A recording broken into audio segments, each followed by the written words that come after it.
시청자 여러분 안녕하십니까? 3월 3일 굿모닝 MBN 시작합니다. 오늘의 주요 뉴스입니다.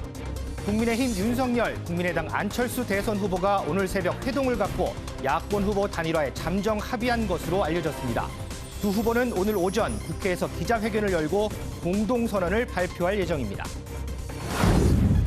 4당 대선 후보들이 마지막 법정 TV 토론에서 정면 대결을 펼쳤습니다. 초박빙 접전을 펼치고 있는 더불어민주당 이재명 후보와 국민의힘 윤석열 후보는 대장동 의혹을 놓고 정면 충돌하며 급기야 감정 싸움 양상까지 보였습니다.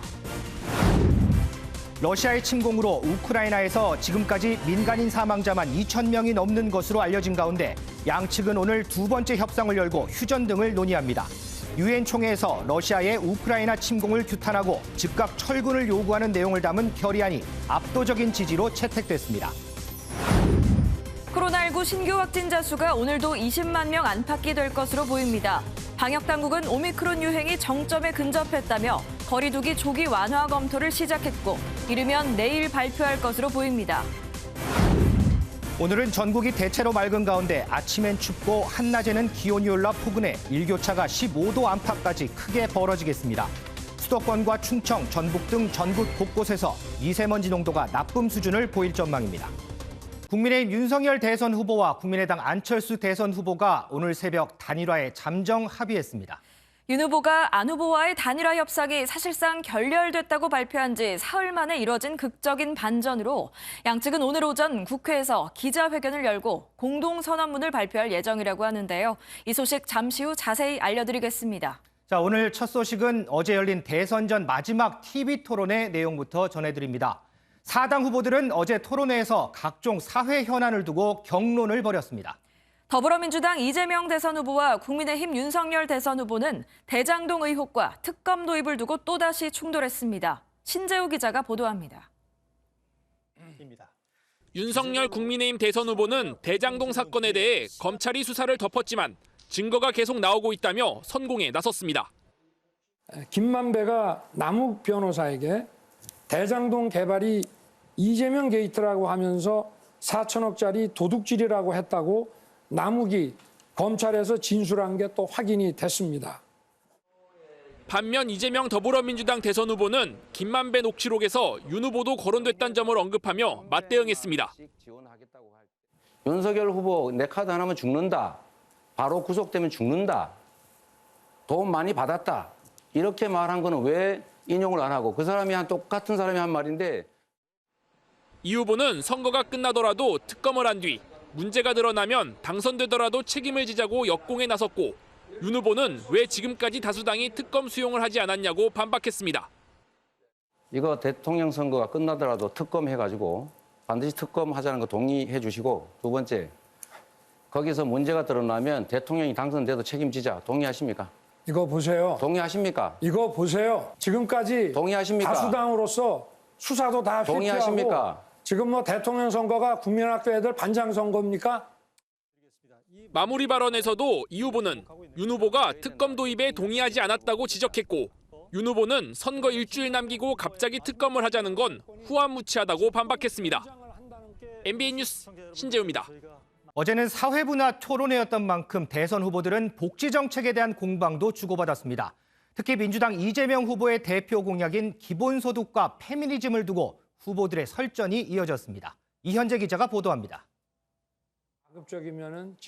윤석열 국민의힘 후보는 기본소득 같은 현금 보편 복지는 엄청난 세금이 들어가지만 성장은 위축시킨다며 이재명 민주당 후보를 공격했습니다. 현금 복지를 포기한다면 이런 사회 서비스 복지를 얼마든지 늘리고 이거 자체가 바로 일자리 창출이고 성장에 기여하는 거기 때문에 바람직하다고 생각은 됩니다만 안철수 국민의당 후보도 기본소득 비판에 동참했습니다. 산술적 평등보다는 형평, 공평함 이것이 저는 더 맞는 방향이다 그렇게 생각합니다. 이에 이재명 후보는 국민의힘 정당 정책에도 기본소득이 들어있다며 윤 후보와 언쟁을 벌였습니다. 혹시 국민의힘 정강 정책 1조 1항에 기본소득 한다 이렇게 들어있는 거 아십니까? 그 기본소득은 우리 이 후보님이 말씀하신 그런 기본소득하고는 좀 다릅니다. 여성 정책 논쟁도 있었는데 이재명 후보는 윤석열 후보를 향해 선공을 날렸습니다. 사실이 아닌 것 같습니다. 저출생에 영향을 미친다 이런 말씀하셨는데 우리 후보님이 생각하는 페미니즘은 뭐고? 여기에 윤 후보가 휴머니즘의 하나로서 여성을 인간으로 존중하는 것이 페미니즘이라고 답하자 심상정 정의당 후보가 즉각 윤 후보를 비꼬았습니다. 페미니즘은 휴머니즘의 일부라고 이야기를 하시는 놀라운 말씀을 들어서 심 후보는 또 여가부 폐지와 성폭력 무고죄 신설을 청년 공약으로 넣어놓은 건 남녀 갈라치기로 표를 얻겠다는 심산이라며 윤 후보를 비판했고 차별금지법과 비동의 강간제 도입을 공약집에 넣지 않고 사회적 합의로 넘긴 건 안 하겠다는 뜻이라며 이 후보를 압박했습니다. MBN 뉴스 이현재입니다. 마지막 TV 토론회였던 만큼 여야 대선 후보들은 거센 공방을 벌였습니다. 특히 이재명 더불어민주당 대선 후보와 윤석열 국민의힘 대선 후보는 사사건건 가시돋친 말들을 주고받았습니다. 전남주 기자의 보도입니다.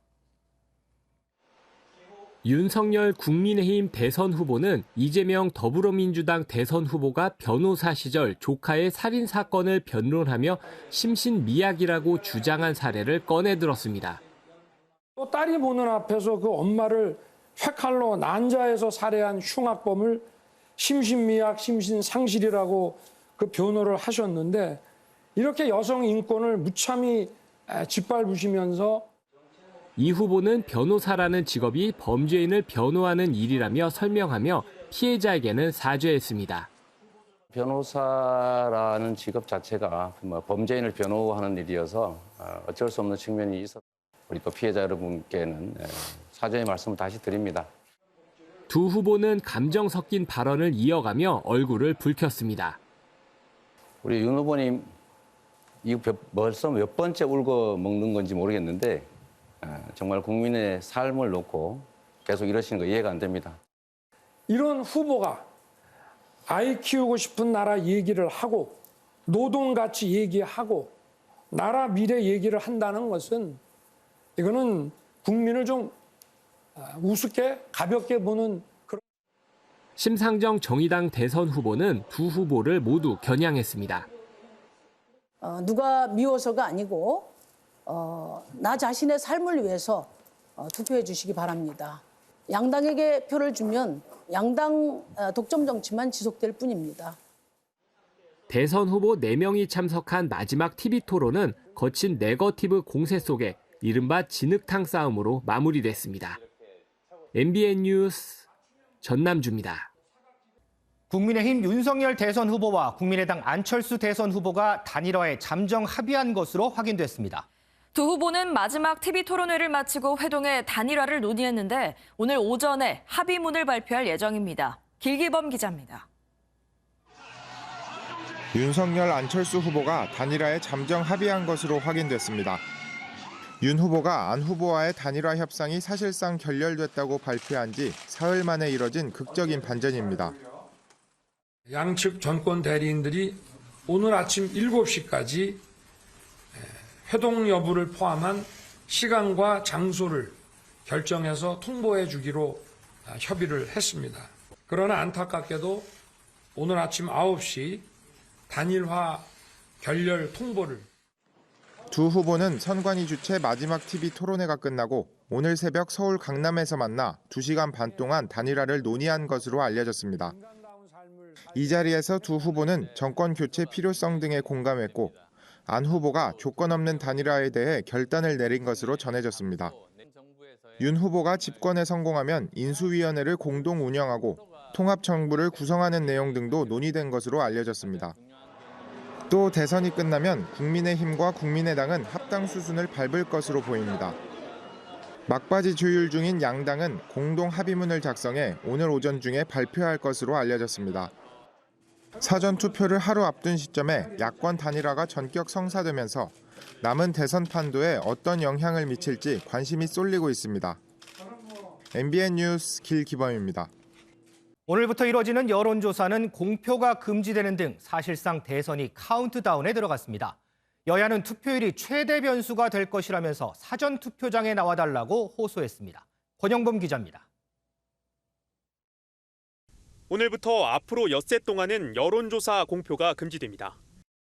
현재까지의 여론조사 결과는 대부분 이재명, 윤석열 후보가 오차 범위 내 접전 양상을 보이고 있습니다.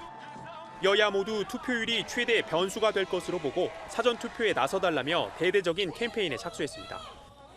더불어민주당은 코로나19 확산으로 어느 대선보다 본투표 상황이 불확실하다며 사전투표에 적극적으로 나서달라고 당부했습니다. 미래를 위해 사전투표, 상생을 위해 사전투표, 내 삶을 위해 사전투표, 청년을 위해 사전투표. 상대적으로 노년층 지지자가 많은 국민의힘도 사전투표에 참여하도록 지지층 설득에 나섰습니다. 높은 사전투표율로 압도적 승리로 이어지고 안정된 국정 운영의 동력이 되어야 합니다. 잘못된 정보에 현혹되어 소중한 한 표를 잃는 일이 없으시기를 간곡하게 당부드립니다. 부정선거 논란에 대해선 사전투표함 보관장소 CCTV, 투표함 이동 시 국민의힘 측 참관인이 동행할 것이라며 불안감 해소에 주력했습니다. 이재명, 윤석열 후보 모두 사전투표 첫날인 내일 투표하겠다는 계획을 밝히며 지지자들의 적극적인 참여를 호소했습니다. MBN 뉴스 권용범입니다. 대선을 일주일 앞두고 쏟아지는 여론조사에서는 민주당 이재명 후보와 국민의힘 윤석열 후보가 치열한 접전을 벌이고 있습니다. 역대 대선에서는 일주일 전 여론조사 결과가 최종 승부로 이어졌다는 점에서 여야 모두 지지율 높이기에 집중하고 있습니다. 박자은 기자입니다. 어제 발표된 여론조사는 모두 5개. 먼저 ARS 방식 조사부터 살펴보면 리얼미터는 이재명 후보 43.1%, 윤석열 후보 46.3%, PNR은 42.5% 대 46.5%, 미디어 리서치는 45% 대 44.9%, 조원 CNI는 42.4% 대 45.3%였습니다. 전화 면접 방식으론 글로벌 리서치 조사에서 이재명 후보 36.6% 대 윤석열 후보 42.3%를 기록했습니다. 대부분의 조사가 오차 범위 내 접전을 벌이거나 결과가 반대로 나오면서 양측은 막판 지지율 높이기에 집중하고 있습니다. 역대 대선 여론조사를 보면 지난 1997년과 2012년 일주일 전까지 초접전 양상을 보였습니다. 1997년 대선 4일 전 조사에서 김대중 후보가 32.2%, 이해창 후보가 27.1%를 기록했고 2012년 대선 5일 전 조사에선 당시 박근혜 후보가 46%, 문재인 후보가 43%를 기록해 차이는 3%포인트에 그쳤습니다. 다만 두 선거를 포함해 직선제 이후 모든 대선에서 일주일 전 여론조사 2위가 최종 역전을 한 적은 없었습니다. 단일화, 두 번째는 네거티브 공방, 세 번째는 우크라이나인데 이 세 가지가 큰 변수가 아닐까 싶어요. 3% 이내까지 좁혀질 가능성이 초박빙의 싸움이 될 것 같아요. 여야는 지지자들에게 오늘 진행된 여론조사에 적극 응답하도록 독려하는 등 막판 총공세를 펼쳤습니다. MBN 뉴스 박자은입니다. 제20대 대통령 선거의 재외국민 투표율이 71.6%로 집계됐습니다. 중앙선거관리위원회는 제외 유권자 22만 6천여 명 가운데 16만 1천여 명이 투표에 참여했다고 밝혔습니다. 지난 19대 대선 당시 투표율인 75.3%보다는 3.7%포인트 낮고 71.1%를 기록했던 18대 대선 투표율과는 비슷한 수치입니다. 이번 제외 투표는 지난달 23일부터 28일까지 115개국의 219개 투표소에서 시행됐는데 오는 9일 국내 투표와 함께 개표됩니다. 국회 법사위에서는 여야가 대선 후보 검증을 놓고 치열한 신경전을 벌였습니다. 법사위가 법무부에 자료를 요청했는데 윤 후보 관련 자료만 제출됐기 때문인데요. 여당은 일단 온 것부터 보자는 입장이지만 야당은 이 후보 자료가 와야 열람이 가능하다고 맞섰습니다. 백길종 기자입니다. 어제 오후로 예정됐던 법무부 제출 자료 열람이 2시간 넘는 줄다리기 끝에 불발됐습니다. 지난주 법사위는 법무부에 이재명 민주당 후보의 범죄 수사 경력 자료와 윤석열 국민의힘 후보의 신체 검사 자료를 요구했지만 이 후보 관련 자료가 제출되지 않았기 때문입니다. 경찰이 개인정보 공개 관련 법률적 문제 검토를 이유로 제출을 미룬 건데 민주당은 윤 후보의 신검 자료부터 열람하자고 요구했습니다. 다른 자료가 오기 전에는 이행을 해서 가져온 그 자료도 볼 수 없다. 이게 야당의 주장이에요. 저희 당 입장에서는 이게 두 서류가 동시에 오픈돼야만 볼 수 있다고 저희가 의결한 게 아닙니다. 하지만 국민의힘은 전제가 충족되지 않았다며 반대 해석을 내놨습니다. 두 개의 자료를 요구를 했는데 법무부 장관이 그 부동시 관련된 자료밖에 안 갖고 왔어요. 그렇기 때문에 기본 전제, 같이 열람하는 것, 전제가 충족 안 되기 때문에 신경전 끝에 여야는 경찰에 다시 자료 제출을 요구하고 오늘 열람하기로 결정했습니다. 마지막 TV 토론을 앞두고 막판 네거티브 공방도 이어졌습니다. 민주당은 조남욱 전 삼부토건 회장 아들 조시현 씨의 녹취록이 공개됐다며 윤 후보는 불기소로 사건을 덮어준 스폰서 검사였다고 날을 세웠고 국민의힘은 윤 후보 배우자 김건희 씨에 대한 공세를 퍼붓는 민주당을 향해 김혜경 씨의 대리 처방, 법인카드 유용, 관용차 사용에 대한 명확한 입장을 밝히라고 반박했습니다. MBN 뉴스 백길종입니다. 러시아의 침공이 계속되는 가운데 우크라이나 당국이 밝힌 민간인 피해 규모가 2,000명이 넘는 걸로 전해졌습니다. 하루 연기된 러시아와 우크라이나의 2차 회담은 몇 시간 뒤 휴전 문제 등을 의제로 열릴 예정입니다. 고정수 기자입니다. 우크라이나의 제2도시 하르키우 중심부. 소방당국이 불을 끄려 안간힘을 쓰고 있습니다. 밤부터 아침까지 계속된 러시아군의 포격 직후입니다.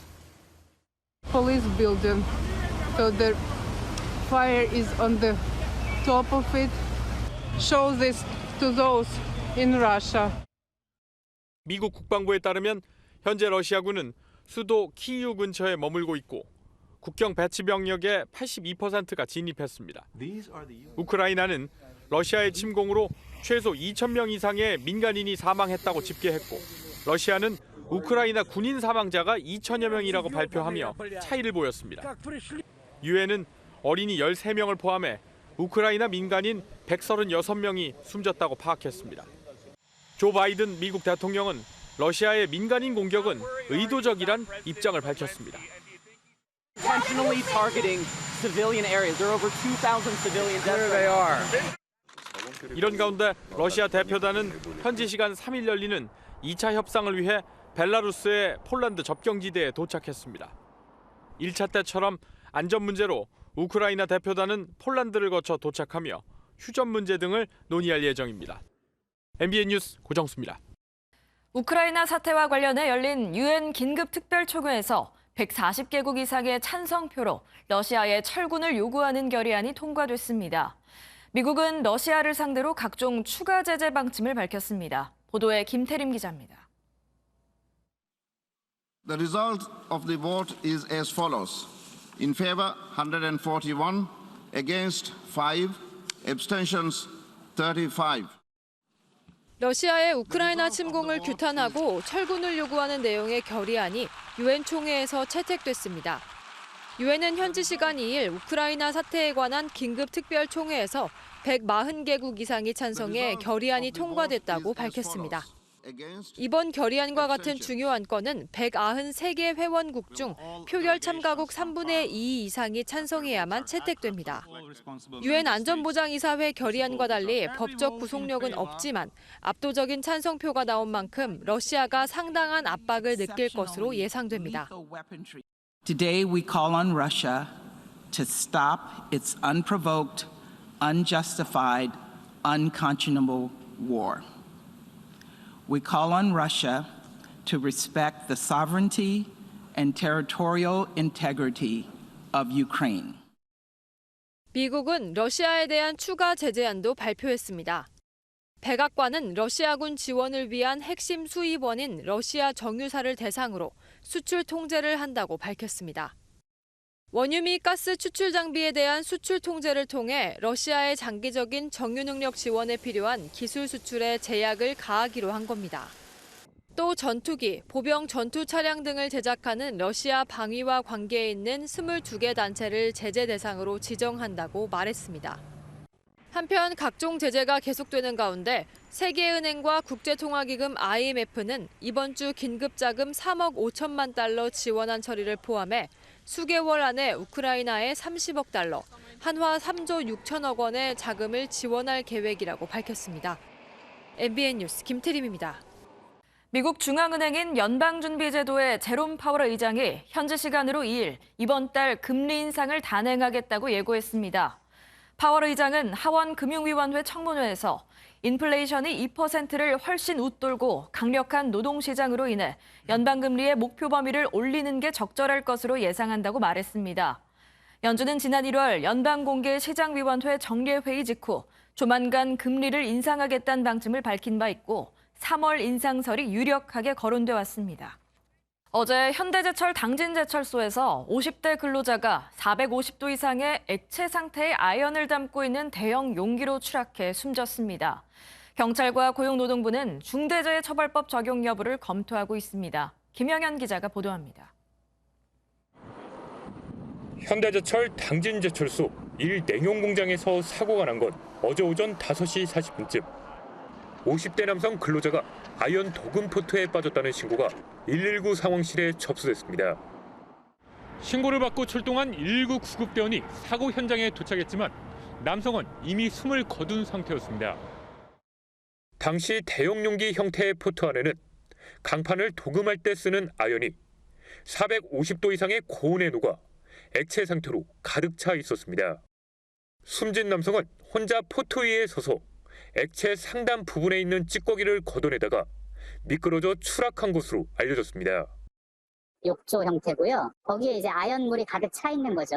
무게중심이 앞으로 쏠렸거든요. 경찰과 고용노동부는 해당 작업을 할 때 2인 1조 규정이 있었는지 등 안전 확보 의무 준수 여부를 조사하고 있습니다. 현대제철은 상시 노동자 수가 10,000명이 넘어 중대재해처벌법 적용 대상 사업장입니다. 안전관리 시설 같은 게 규정대로 잘 됐나 안 됐나 이런 거를 이제 수사를 해야 돼요. 그거 염두에 두고 좀. 현대제철 당진제철소에서는 지난해 5월에도 철광석 가열로에서 일하던 40대 근로자가 쇳덩이를 떠올리는 장비에 끼어 목숨을 잃었습니다. MBN 뉴스 김영현입니다. 정부가 2020년 3월부터 지난해 6월까지 9억 원이 넘는 주택 매매를 모두 조사했는데 부모가 편법 증여를 통해 돈을 보태준 사례 2천여 건을 적발했습니다. 5살 아이에게 5억 원을 대준 할아버지부터 17세 청소년이 57억 원짜리 아파트 주인이 되기도 했습니다. 박규원 기자가 보도합니다. 서울 은평구의 한 아파트. 전용 면적 84제곱미터는 15억 원대, 작은 평수인 59제곱미터도 집값이 9억 원이 넘습니다. 이렇다 보니 사회에 첫 발을 내딛는 2030 세대가 부모님 도움 없이 집을 장만하기는 사실상 불가능합니다. 거의 부모님 찬스를 많이 쓰죠. 증여를 받게 되면 증여 신고를 먼저 하고 증여세를 내고. 하지만 국토교통부 조사 결과 상당수는 부모님 도움을 받아 집을 사고도 증여세를 제대로 내지 않았습니다. 서울 용산에 77억 원짜리 아파트를 사면서 아버지에게 64억 원을 불법 증여받는가 하면 아버지가 대표로 있는 법인에서 7억 원을 유용해 강남 아파트를 29억 원에 매수하기도 했습니다. 2020년 3월부터 21년 6월까지 9억 이상 전체 거래 중 이런 편법 증여 의심 사례는 무려 2,248건, 30대가 1,269건으로 절반 이상을 차지했고 조부모에게 5억 원을 편법 증여받은 5세 아이 등 미성년자도 2명이 포함됐습니다.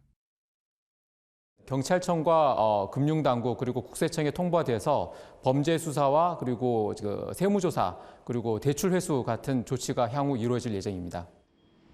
국토부는 앞으로도 거래 신고 내용을 상시 모니터링하는 한편 법인 거래나 직계가족 간 직거래 등에 대한 기획조사도 벌일 방침입니다. MBN 뉴스 박규원입니다.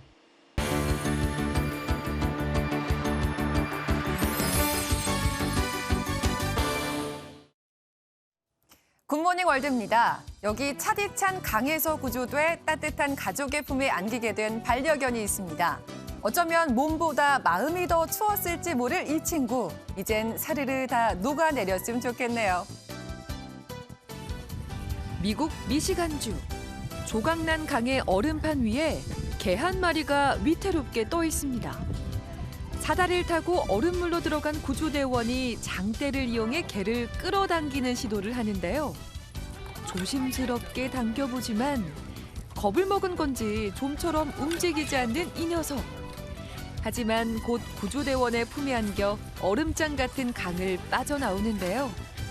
그렇게 무사히 구조된 녀석은 새로운 가족에게 입양됐다고 하네요.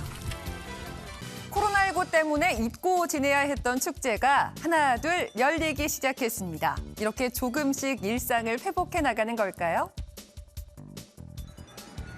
미국 뉴올리언스의 거리가 축제 분위기로 들썩입니다. 음악대가 행진하고 시민들은 흥을 감추지 못하는데요. 이 축제의 이름은 마르디그라, 기름진 화요일이란 뜻입니다. 40일간 엄격한 식단을 지켜야 하는 사순절을 앞둔 화요일에 마음껏 음식을 먹으며 잔치를 벌이는 건데요. 뉴올리언스를 대표하는 축제지만 지난해엔 코로나19 탓에 열리지 못했다고요. 사람들은 이제야 영혼이 다시 돌아온 것 같다며 다시 열린 축제를 만끽했다고 하네요. 새해 다짐으로 운동 꼽으신 분들 많을 텐데요. 어떻게 잘 실천하고 계시나요? 식어버린 의지에 다시 불 붙여줄 분이 여기 있습니다. 함께 보시죠. 신발끈을 조이고 트랙 위로 나서는 어르신. 자, 이제 몸 푸시고 출발합니다. 이곳은 제26회 태국 마스터스 챔피언십 시니어 대회 현장인데요. 이번에 아주 대단한 챔피언이 탄생했다고요. 바로 앞서 만난 이분, 사왕 잔프람 할아버지가 그 주인공인데요. 102세라는 최고령으로 대회에 참가해 우승을 차지한 겁니다. 심지어 100m 달리기에서 신기록을 세우기도 했다는데요.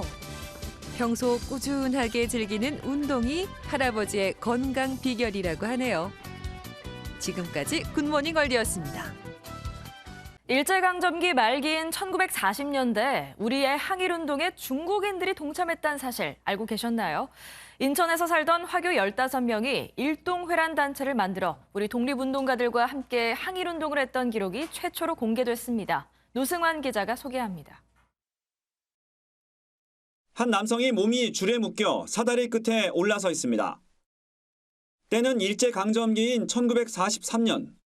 화교들의 항일단체 일동회가 일본 공물운송회사 교에키다에 불을 질렀는데 체포된 한 화교가 현장 검증을 하는 사진입니다. 일동회는 농민과 식당 종업원 등 당시 인천에 살던 화교 15명이 1941년 결성한 우리로 치면 의열단 격인 항일단체입니다. 인천 시립박물관에 그들의 행적을 소개하는 뜻깊은 전시가 마련됐습니다. 중국인들이 우리나라의 항일운동에 동참했다는 역사적 기록이 일반에게 공개되기는 이번이 처음입니다. 이들은 일제가 식민 지배를 위해 인천에 만든 철도, 공장 등 각종 산업시설 파괴를 목표로 활동했습니다. 그동안 묻혀있다가 최근에 와서 공개가 되었고 저희도 우연히 자료를 입수를 하게 되었습니다. 관람객들은 뜻밖의 역사의 느낌이 새롭습니다. 사실은 일본으로부터 우리나라도 그랬고 중국도 그렇고 같이 침략을 당했고 이 기회를 통해 가지고 많이 좀 알려졌으면 좋겠어요. 이번 전시는 대표적 독립운동가이자 진보정치인 조봉암 특별전과 함께 오는 5월까지 진행됩니다. MBN 뉴스 노승환입니다. 오늘도 아침에는 쌀쌀하지만 한낮에는 포근함이 감돌겠습니다. 현재 서울은 1.2도로 출발하고 있고요. 한낮에는 11도까지 큰 폭으로 기온이 오르겠습니다. 광주와 진주도 16도까지 오르면서 아침과 낮의 기온차가 15도 이상 벌어지는 곳이 많겠습니다. 일교차가 크게 벌어지는 만큼 환절기 건강관리에 유의하셔야겠습니다. 현재 전국의 대기질 무난한 상태지만 앞으로 국외 미세먼지가 유입되면서 점차 공기가 탁해지겠습니다. 경기 남부와 충청, 전북은 초미세먼지 농도 종일 나쁨 수준 보이겠고요. 서울과 인천, 경기 북부와 영서, 제주는 오전 한때 일시적으로 농도가 짙게 나타나겠습니다. 한편 맑은 날씨 속에 동쪽 지역은 건조한 날씨가 이어지고 있습니다. 특히 강원 산지에는 강풍주의보까지 내려져 있는데요. 오늘 오전까지 순간풍속 초속 25m 이상의 돌풍이 불어들겠습니다. 불이 번지기 쉬운 환경이니만큼 산불 등 화재 사고에 각별히 주의하셔야겠습니다. 이 시각 현재 기온 보겠습니다. 춘천 영하 3.2도, 청주 0.6도, 부산은 2.6도로 어제 같은 시각보다 높게 출발하고 있고요. 한낮 기온은 대전 15도, 광주와 대구 16도, 부산은 14도까지 오르며 온화하겠습니다. 금요일에는 중부와 전북 지역에 돌풍과 천둥 번개를 동반한 요란한 비가 내리겠습니다. 날씨였습니다.